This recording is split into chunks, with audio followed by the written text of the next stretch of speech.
Good morning, Home Service team. I want to thank you for taking the time to watch this important video today and for your ongoing focus on this critical safety topic as you run your route each and every day throughout the year. As you know, safety is one of our top priorities at the Schwan's Company. Our safety culture is grounded in meaningful participation by everyone. Our goal is for every employee to go home in the same shape in which they came to work and that no harm is brought to others. It's crucial that we ensure the safety of our employees and the public before, after, and while our commercial motor vehicles are operating on the road. As you watch this video, your participation is essential in learning how to identify safety concerns, and your responsibility is equally essential in personally ensuring that your truck is safe to operate.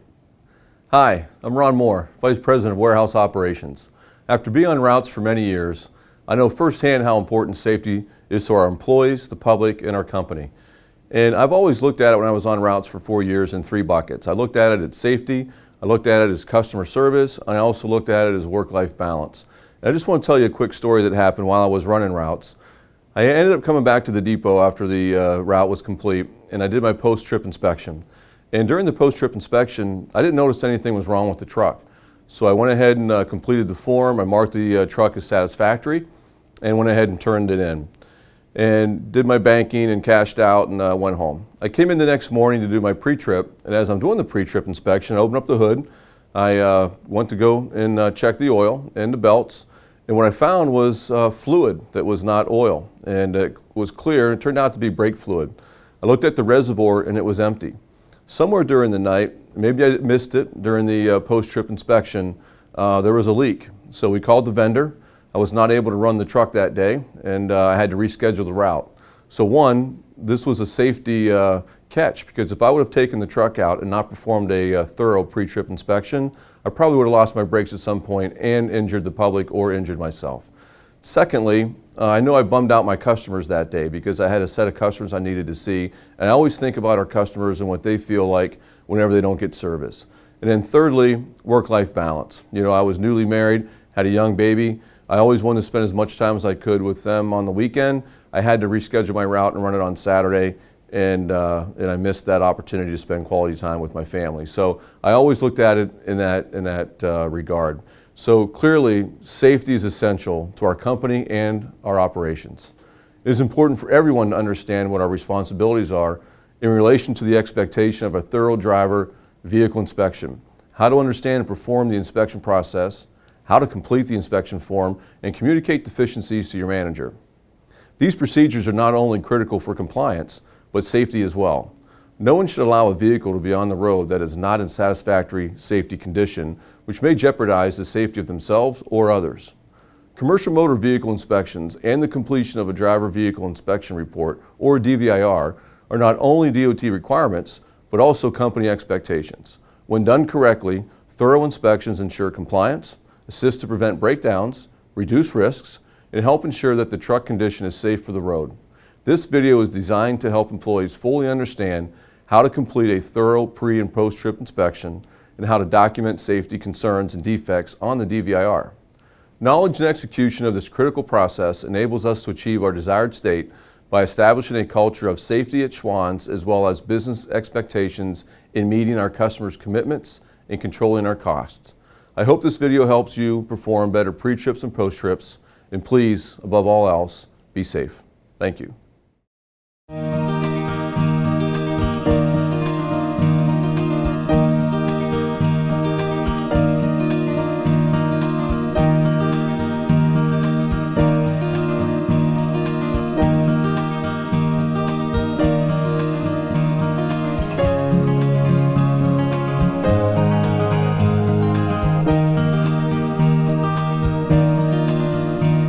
As an operator of a Schwan's truck, you're responsible for performing a thorough post and pre-trip inspection every day. These inspections involve looking at and testing different parts of the vehicle to verify that they meet both Schwan's and DOT policies, standards, and regulations. It is your responsibility to document safety concerns with the operation of the vehicle, as well as any physical damage outside of normal wear and tear on the DVIR, and then communicate these concerns to your area manager. Anyone who fails to perform the required inspections or communicate damage to their area manager will be subject to disciplinary actions.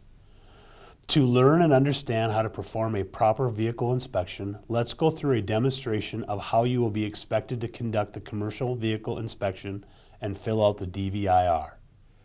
Please follow along with a copy of the DVIR in front of you. If you have any questions about this information or processes for conducting the inspection, follow up with your depot leadership team. Before you begin the inspection process, you'll need the required equipment indicated to properly complete the inspection. Daily Vehicle Inspection Form book, flashlight, tire pressure gauge, clean towel, pen, tire tread depth gauge. Each morning, start the pre-trip portion of the inspection process as you approach the truck. You should observe any physical concerns present on the vehicle. Verify that the truck is sitting level and that there are no leaks or puddles that may have pooled underneath. Once you are at the truck, move the breaker to the off position to shut down the power to the compressor and disconnect the power cord. Prior to opening the door, be sure to touch the door with the back of your hand to discharge any static electricity. The driver vehicle inspection booklet is located in the cab. The DVIR begin with the post-trip from the prior day operation. It is important that you review the post-trip in order to determine if any safety concerns have been identified. If the form is not in the cab, contact your depot leadership team to see if there have been any notations regarding defects from the previous operator. Be sure to check for the signature indicating repairs have been completed or are in progress. After you've verified the post-trip inspection information is complete, write the date, time, drive hour meter, and odometer reading in the designated boxes on the pre-trip section of the same form.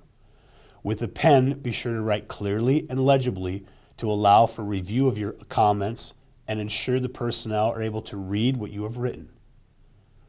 The inspection process will begin at the front driver's side tire. You're going to ensure that the tire is secure, undamaged, properly inflated, and not worn out. This part of the process will be repeated at each tire and wheel as you make your way around the truck. As you observe each tire, look for chunks of missing tread or sidewall and foreign objects. These are the most common issues and, if seen, need to be noted on the form. Then, take a look at the sidewall between the rim and the ground. If it seems to be bulging, you should use your tire pressure gauge to make sure it's inflated to the proper PSI indicated on the sidewall of the tire. Next, using your tread depth gauge, check the tread depth in 3 different spots on each tire: the outside, the middle, and the inside of the tire. The lowest point measured has to be 5/32 or greater. While you're at the wheel and tire, look for any leaking fluids in the wheel well, check for missing or mud flap damage, and be sure that the PSI and torque stickers are there. Finally, look at the rims. Note any cracks, broken areas, and loosened or missing lug indicators. Once you've completed the driver's side tire review, begin to walk down the side of the truck. Check that the fuel tank, mirrors, grab handles, box lighting, step rails, and product shelves are in good working condition and secure. If the truck runs on propane, verify that there's a mud flap behind the tank. Next, check your rear tires using the same process you completed at the front tires. Adding a review of the inside dual tire. Make sure there's a space between the tires and that they are not touching, which would indicate low air on the inside tire.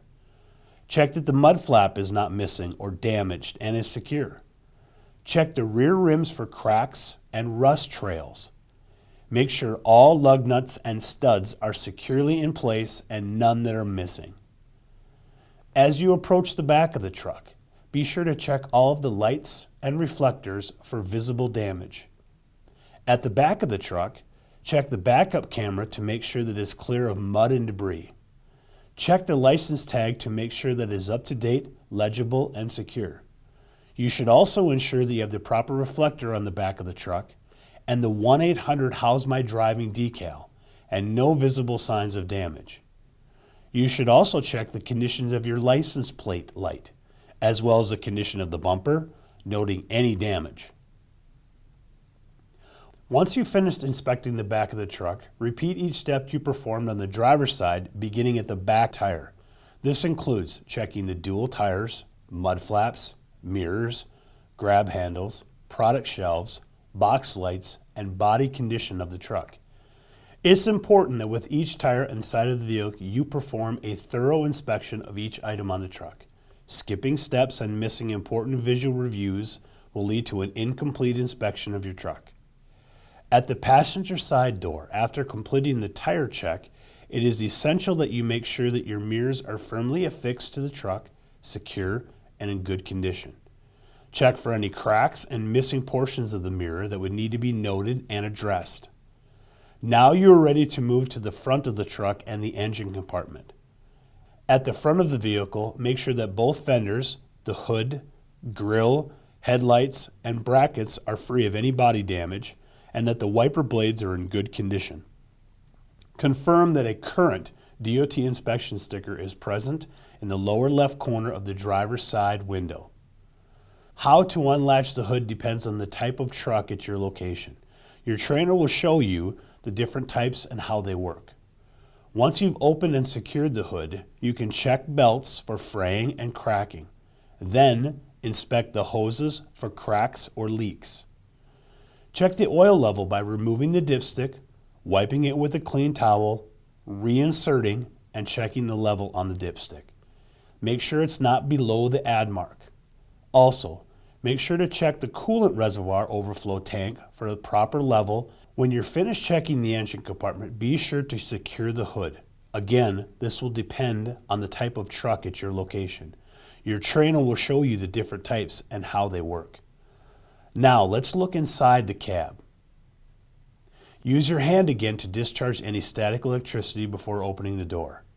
Prior to entering the cab, perform a check of the driver's side mirror as you did for the passenger mirror. Once you've safely entered the vehicle using 3 points of contact, make sure that there are no items on the dash and the cab is free from trash. Check the windshield for chips or cracks and that there are none in your line of sight. This is another opportunity for you to make sure all of the mirror glass is in good condition. Next, check your service brake by depressing the pedal and holding it for 60 seconds. You should hear the brake booster through an audible sound. The pedal should not go all the way to the floor.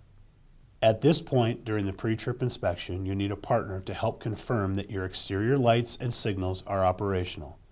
Start the truck and be sure your partner avoids standing directly in front of or behind the truck at all times. With your partner in front of the truck, turn on your headlights. Then have your partner check that both the high and low beam headlights are working properly. Next, check the turn signals and four-way cautions. Have your partner move to the rear of the truck and check the license plate lights, brake lights, four-way cautions, and overhead clearance lights. Now, putting the truck in reverse, keeping your foot on the brake, check the reverse lights, horn, and backup camera. At this point, you no longer need your partner. While the truck is still running, check that the windshield wipers are operational and make contact with the glass and that the washer fluid spray is working. Check that the high and low settings of the defroster and heater are functional. Next, apply your parking brake, place the truck in drive, and apply slight pressure to the accelerator. The truck should hold in place. Then release the parking brake. Allow the truck to begin to move and apply the service brake. The truck should stop evenly, not pulling to the left or right. Now place the truck back into park and set the parking brake. Next, check the instrument panel. Look for any warning lights that remain on. If the light stays on, note it on the form. If you have any questions, work with your area manager or trainer. Then turn off the truck and check that the seat belt and retractor are in good condition. Buckle the seat belt and tug on it to make sure it locks in place.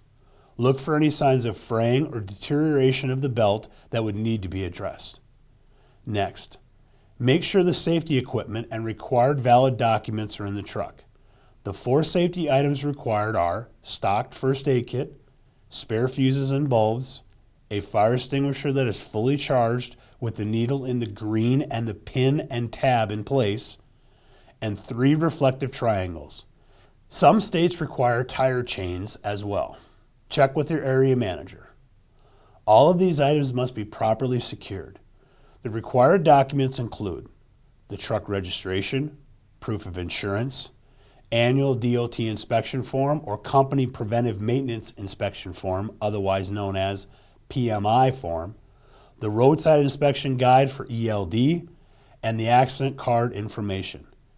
Some states require additional state inspection forms to also be in the vehicle. Check with your area manager. After you've carefully reviewed all of the truck parts listed on the pre-trip section of your DVIR, be sure that you've noted and explained in detail any deficiencies you have identified. You can use the space on the front as well as the back of the form for this. Once you have completed the inspection form, indicate on the bottom of your DVIR whether or not the truck is in safe operating condition by indicating satisfactory or unsatisfactory. You should refer to the out-of-service job aide at your depot location to assist you with determining whether any deficiencies identified are a level 1 or level 2. If you have identified a level 1 service issue, as identified in the out-of-service job aide, this means that the truck is not qualified to operate on a public roadway and must be repaired and signed off on by a mechanic or area manager before it can be driven again. If you have identified a condition that has been indicated as a level 1 service issue, do not check the satisfactory box, as this is a safety-sensitive concern. Mark the truck as unsatisfactory, sign and date the form indicating the deficiencies on the back, and notifying your manager right away for further direction. You will also need to put the DVIR in the designated deficiency holder at your facility. You may also have identified a concern that is a level 2 service issue. This means that the truck is satisfactory and may be operated for no more than 14 consecutive days from the first notice of the issue. Mark the vehicle as satisfactory, sign and date the form, and put the defects on the back of the form in as much detail as you can. Keep in mind that if a level 2 issue exceeds a 14-day period before it's repaired, it will automatically be elevated to a level 1 service issue and is no longer allowed to be operated. All level 2 issues need to be documented each day on the DVIR until repaired. Continue to carry them over each DVIR until the repair has been completed. If you have any vehicle concerns that you do not see on the level 1, level 2 job aid, contact your manager to discuss further before completing the DVIR form. If you mark the truck as being satisfactory, your next step is to sign the bottom of the form, use legible handwriting including your employee number and the date. By signing the form, you're stating that you've completed the inspection properly, you believe the truck conditions meet Schwann's and DOT standards, and is safe to operate on public roadways. Be sure that you complete the inspection form each morning before your route, address any safety concerns, and leave the completed DVIR in the truck. During the day, you will continue to monitor and observe the operation of your vehicle. As you're driving your route, be aware of any issues you notice with the truck and document them. You can begin the post-trip section of the DVIR for your notations. If you've encountered a safety concern during the day, contact your manager immediately for further directions. When you return to the depot or overnight location, you will perform a post-trip inspection and complete the post-trip section of the form by first filling out the information at the top of the new DVIR with the notations you may have made during the day.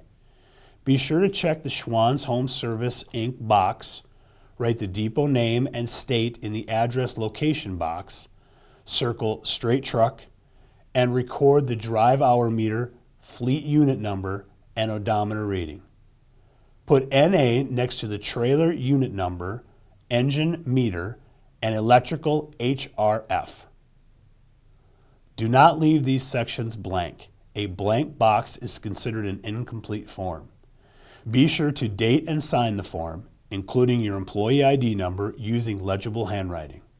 As a reminder, document any deficiencies that you may have noticed during your route day. Then perform a post-trip inspection of the vehicle similar to the pre-trip inspection process by completely walking around, checking for fluid leakage, body damage, and inspecting the tires and wheels. Reference the post-trip section on the DVIR as you go through this process. Look for any additional damage and be sure to record the damage in detail on the form. After you've performed the post-trip inspection and have filled out the top half of the new DVIR and you have indicated the truck is satisfactory condition, put the new form in the designated location in the truck. If you've identified any level 1 or 2 deficiencies during the post-trip inspection, place the form in the deficiency holder and notify your area manager right away. If you are on an overnight route, contact your area manager to discuss any items of concern. Turn in the completed form that you filled out at the beginning of your day to the designated location at your depot. You now have completed a successful pre- and post-trip process. If you have any questions about the process shown today, ask your area manager or service operations specialist to follow up.